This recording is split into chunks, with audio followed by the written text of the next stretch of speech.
Hi hello ನಮಸ್ಕಾರ ಸ್ನೇಹಿತರೆ. ಕೊನೆಗೂ ಇಲ್ಲಿ ಭಾರ್ಗವಿ ಅನಾಥಾಶ್ರಮದಲ್ಲಿ ಕೆಲಸಕ್ಕೆ ಸೇರಿಕೊಂಡ್ರೆ ಮನೆಯಲ್ಲಿ JP ಪಾಟೀಲ್ಗೆ ನಡ್ಕ ಶುರುವಾಗಿದೆ. ಇದರ ನಡುವೆ ಇನ್ಸ್ಪೆಕ್ಟರ್ ದುರ್ಗ ಎಂಟ್ರಿ ಕೊಟ್ಟಿದ್ದಾರೆ. ಹಾಗಾದರೆ ಏನಾಯಿತು, ಏನು ಕತೆ, ಎಲ್ಲವನ್ನ ಕೂಡ ತಿಳ್ಕೋಬೇಕು ಅಂದರೆ ಈಗಲೇ ನಮ್ಮ ಈ ಚಾನಲ್ನ ಸಬ್ಸ್ಕ್ರೈಬ್ ಮಾಡಿ, ಹಾಗೆ ಒಂದು ವಿಡಿಯೋವನ್ನು ಪೂರ್ತಿಯಾಗಿ ನೋಡೋದನ್ನು ಯಾವುದೇ ಕಾರಣಕ್ಕೂ ಕೂಡ ಮರಿಬೇಡಿ. ವ್ಯಾಲೆಂಟೈನ್ಸ್ ಡೇ ದಿನ ತನ್ನ ಹೆಂಡತಿಗೆ ಭರ್ಜರಿ ಗಿಫ್ಟ್ ಕೊಡಬೇಕು, ಸರ್ಪ್ರೈಸ್ ಕೊಡಬೇಕು ಅಂತ ಹೇಳಿ ಅರ್ಜುನ್ ಮುಂದಾಗ್ತಾರೆ. ಅದೇ ಕಾರಣಕ್ಕೆ ಭಾರ್ಗವಿಗೆ ಒಂದು ಸರ್ಪ್ರೈಸ್ ಅನ್ನು ಕೂಡ ಕೊಡ್ತಾರೆ. ಅದರ ನಡುವೆ ಇಲ್ಲಿ ಭಾರ್ಗವಿಗೆ ಅರ್ಜುನ್ ಗಿಫ್ಟ್ ಕೊಡೋದ್ರ ಮುಖಾಂತರ ಐ ಲವ್ ಯು ಅಂತ ಹೇಳಿ ಪ್ರಪೋಸ್ ಮಾಡ್ಲಿಕ್ಕೆ ಅಂತ ಹೇಳಿ ಅರ್ಜುನ್ ಮುಂದಾಗ್ತಾರೆ. ಅದರ ನಡುವೆ ಅಲ್ಲಿಗೆ ವಂದನ ಬಂದು I love you too Arjun ಅಂತ ಹೇಳ್ತಾಳೆ. ಇದರಿಂದಾಗಿ ನಿಜಕ್ಕೂ ಅರ್ಜುನ್ ಮತ್ತೆ ಭಾರ್ಗವಿ ಶಾಕ್ ಆಗ್ತಾರೆ.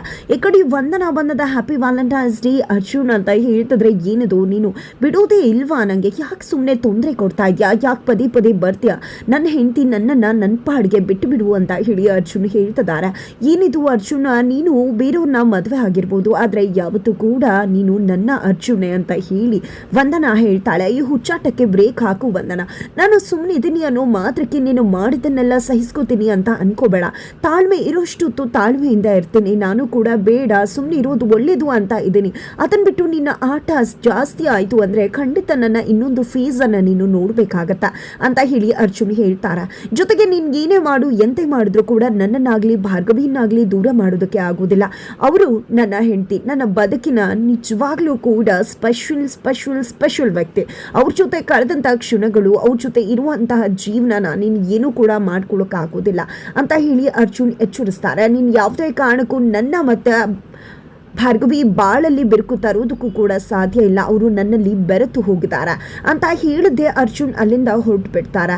ಇತ್ತ ಕಡೆ ಭಾರ್ಗವಿ ತನ್ನ ಗಂಡ ಹೋದಂತ ಬೇಜಾರಲ್ಲಿದ್ರೆ, ಏನಿದು ನಿನ್ನಿಂದಾಗಿ ಅರ್ಜುನ್ ಎಷ್ಟು ಬೇಜಾರು ಮಾಡ್ಕೊಂಡು ಹೋದ ನೋಡು, ಯಾಕೆ ಅರ್ಜುನ್ ಬಾಳಲ್ಲಿ ಬಂದೇನೇನು, ನಿಜಕ್ಕೂ ಅರ್ಜುನ್ ಎಷ್ಟು ಶ್ರೀಮಂತ, ಅವನು ಎಂತ ಬದುಕನ್ನ ಬದುಕ್ತಾ, ಅಂಥದ್ರಲ್ಲಿ ಅಂಥವನ್ನ ಮನೆಯಿಂದ ಹೊರಗಡೆ ಕರ್ಕೊಂಡೋಗಿ ನಿಮ್ಮಪ್ಪನ ಮನೆ ಅಂತ ಕೊಂಪಿಯಲ್ಲಿ ಇರಿಸಿ ಅವನಿಗೆ ಎಷ್ಟೆಲ್ಲ ಕಷ್ಟ ಕೊಟ್ಟಿದ್ಯಾ, ಯಾಕೆ ನನ್ನ ಅರ್ಜುನ್ ಬಾಳಲ್ಲಿ ಬಂದೆ, ನನ್ನ ಅರ್ಜುನ್ ಎಷ್ಟು ಚೆನ್ನಾಗಿದ್ದ, ನಿನ್ನ ಮದುವೆ ಆದಮೇಲೆ ನನ್ನ ಅರ್ಜುನ್ ಈ ರೀತಿ ಆಗಿರೋದು, ನಿಜಕ್ಕೂ ಇದೆಲ್ಲದಕ್ಕೂ ಕೂಡ ಕಾರಣ ನೀನೇನ, ಖುಷಿ ಪಡ್ತಾ ಇದೆಯಾ, ಅರ್ಜುನ ನಿನಗೋಸ್ಕರ ಇಷ್ಟೆಲ್ಲ ಮಾಡಿದಾನೆ ಅಂತ ಸಂಭ್ರಮಿಸೋ. ಜಸ್ಟ್ ಇದೇ ಒಂದು ವರ್ಷ ಮಾತ್ರನೇ, ಯಾಕುತ್ತಾ ಇನ್ನು ಮುಂದಿನ ವರ್ಷ ನೀನು ಅರ್ಜುನ್ ಬದುಕಲ್ಲಿ ಇರೋದೇ ಇಲ್ಲ. ಯಾಕಂದ್ರೆ ನಾನು ನಿನ್ನನ್ನು ಅರ್ಜುನ್ ಬದುಕಿಂದ ದೂರ ಮಾಡ್ತೇನೆ. ಯಾವುದೇ ಕಾರಣಕ್ಕೂ ಇನ್ನು ಮುಂದೆ ನೀವಿಬ್ರು ಈ ರೀತಿ ಖುಷಿಯಾಗಿರೋದಕ್ಕೆ ಸಾಧ್ಯನೇ ಇಲ್ಲ. ಈ ಒಂದು ವ್ಯಾಲೆಂಟೈನ್ಸ್ ಡೇ ನಿನಗೆ ಕೊನೆಯ ವ್ಯಾಲೆಂಟೈನ್ಸ್ ಡೇ ಅನ್ನೋದನ್ನ ಮರಿಬೇಡ. ಒಂದು ಮಾತನ್ನ ಹೇಳ್ತೇನೆ ತಿಳ್ಕೊ, ನನಗೆ ಅರ್ಜುನ್ ಸಿಗದೇ ಇದ್ರೂ ಪರವಾಗಿಲ್ಲ, ಆದರೆ ನಿನ್ನ ಜೊತೆ ಮಾತ್ರ ಅರ್ಜುನ್ ಚೆನ್ನಾಗಿರೋದಕ್ಕೆ ನಾನಂತೂ ಬಿಡುವುದಿಲ್ಲ. ನನಗೆ ಸಿಗದಿರೋ ಅರ್ಜುನ್ ನಿನಗೂ ಕೂಡ ಸಿಕ್ಕೂಡ್ದು ಅಂತ ಹೇಳಿ ವಂದನ ಚಾಲೆಂಜ್ ಹಾಕಿ ಅಲ್ಲಿಂದ ಹೊರಡ್ತಾರೆ. ಇದರಿಂದಾಗಿ ಭಾರ್ಗವಿಗೆ ಭಯ ಶುರುವಾಗುತ್ತೆ. ತದನಂತರ ಇಲ್ಲಿ ಮನೆಯಲ್ಲಿ ನಿರ್ಮಲಾ ಹಾಗೆ ಸಾಕ್ಷಿ ಇಬ್ರು ಕೂಡ ಅರ್ಜುನನ್ನ ಬಂದು ಪ್ರಶ್ನೆ ಮಾಡ್ತಿದ್ದಾರೆ. ಬಿಕಾಸ್ ಇಲ್ಲಿ ಮನೆಗೆ ಭಾರ್ಗವಿಗೆ ಒಂದು ಕೆಲಸಕ್ಕೆ ಲೆಟರ್ ಬಂದಿರತ್ತ. ಆ ಒಂದು ಲೆಟರ್ನ ನೋಡಿದೆ, ಏನಿದು ಅರ್ಜುನ್, ಏನಿದು ಭಾರ್ಗವಿಗೆ ಹೊಸ ಕೆಲಸ ಅದು ಇದು ಅಂತ, ಏನಾಗ್ತದೆ ಇಲ್ಲಿ, ನಿಮ್ಮಪ್ಪ ಹೇಳಿಲ್ವಾ ಯಾವುದೇ ಕಾರಣಕ್ಕೂ ಕೆಲಸಕ್ಕೆ ಹೋಗಬಾರ್ದು ಅಂತ, ಮತ್ತಿನ್ನೇನು ಕೆಲಸ ಅಂತ ಹೇಳಿ ಪ್ರಶ್ನೆ ಮಾಡ್ತಾರೆ.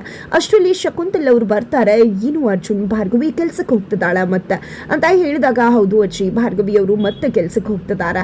ನೋಡಿ ಅಮ್ಮ, ಇದನ್ನ ಭಾರ್ಗವಿ ಹುಡ್ಕೊಂಡಿರುವುದಲ್ಲ, ನಾನೇ ಅವ್ರಿಗೋಸ್ಕರ ಹುಡುಕಿರೋ ಕೆಲಸ.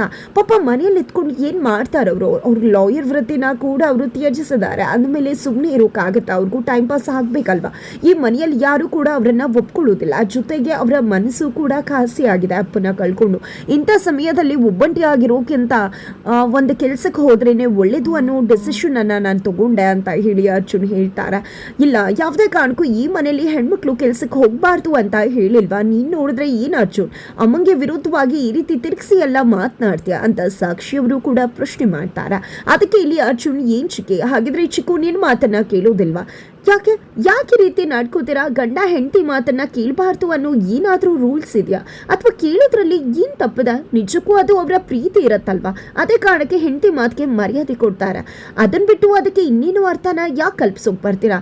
ಜೊತೆಗೆ ಇನ್ನೂ ಒಂದು ಮಾತು ಹೇಳ್ತೀನಿ, ಹೆಣ್ಮಕ್ಳು ಕೆಲ್ಸಕ್ಕೆ ಹೋಗಬಾರ್ದು ಅಂತ ಯಾಕೆ ರೀತಿ ಮಾತಾಡ್ತಿದ್ರ? ಹೆಣ್ಮಕ್ಳು ಓದ್ಬೋದು, ಆದರೆ ಕೆಲ್ಸಕ್ಕೆ ಹೋಗಬಾರ್ದು ಏನದಲ್ಲ.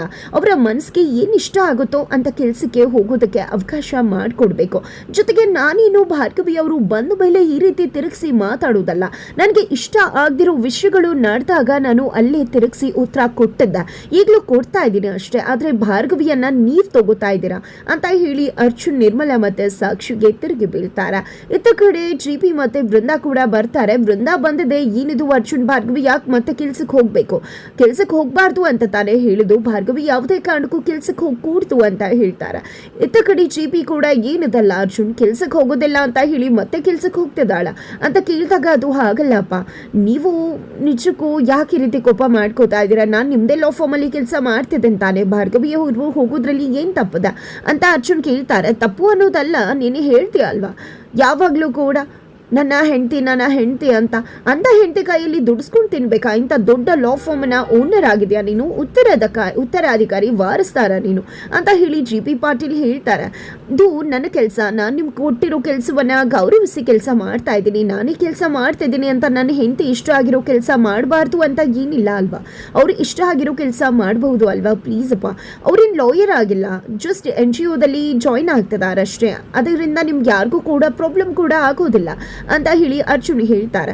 ಆಗ ಇಲ್ಲಿ GPಗೆ ಭಾರ್ಗವಿ ಆ ಒಂದು ಉಂಗ್ರನ ತೆಗೆದಿದ್ದು, ಉಂಗ್ರದ ಬಗ್ಗೆ ಮಾತನಾಡಿದ್ದು, ಗಾಯತ್ರಿ ದೇವಿ ಅಂತಕ್ಕಂಥ ಪ್ರೊಫೆಸರ್ ಇದ್ದಾರೆ, ಅವರು ಅಪ್ಪನ ಕೇಸನ್ನ ಮುಂದುವರಿಸ್ತಾರೆ ಅಂತ ಹೇಳಿದ್ದು ಎಲ್ಲವನ್ನೂ ಕೂಡ ನೆನಪು ಮಾಡ್ಕೊಂಡಂತ GP ಪಾಟೀಲ್ ಅವಳನ್ನ ಇದರಿಂದ ದೂರ ಇಡಬೇಕು ಅನ್ನೋ ಕಾರಣಕ್ಕೆ ಇದಕ್ಕೆ ಒಪ್ಕೋತಾರೆ. ಸರಿ ಆಯ್ತು, ಅವಳನ್ನ ಈ ಮನೆಯಲ್ಲಿ ಸೊಸೆ ಅಂತಾನೆ ಅಕ್ಸೆಪ್ಟ್ ಮಾಡಿಲ್ಲ ಅಂದಮೇಲೆ ಅವಳು ಕೆಲಸಕ್ಕೆ ಹೋಗೋದು ನಮ್ಗೆ ಯಾವುದು ಕೂಡ ಬೋಧರ ಆಗೋದಿಲ್ಲ. ಖಂಡಿತ ಅವಳಿಂದ ನಾನು ಬಚಾವಾದೆ, ಅವಳು ಮುಖ ನೋಡುದು ತಪ್ಪು ನನಗೆ ಈ ಮನೆಯಲ್ಲಿ ಅಂತ ಹೇಳ್ತಾರೆ. ಈ ಕಡೆ ಬೃಂದ, ಏನಪ್ಪ ಇದು ಮಾವ ಒಪ್ಕೊಳ್ಳಲ್ಲ ಅಂತ ಅನ್ಕೊಂಡ್ರೆ ಮಾವ ಒಪ್ಕೊಂಡೇ ಬಿಟ್ರ ಅಂತ ಹೇಳಿ ಬೃಂದ ಕೂಡ ಅನ್ಕೋತಿದ್ದಾಳೆ. ನಂತರ ಇಲ್ಲಿ ಭಾರ್ಗವಿಯನ್ನ ಅರ್ಜುನ್ ಹೊರಗಡೆ ಕರ್ಕೊಂಡು ಬಂದಿದ್ದಾರೆ, ಅನಾಥಾಶ್ರಮಕ್ಕೆ ಕರ್ಕೊಂಡು ಬಂದಿದ್ದ.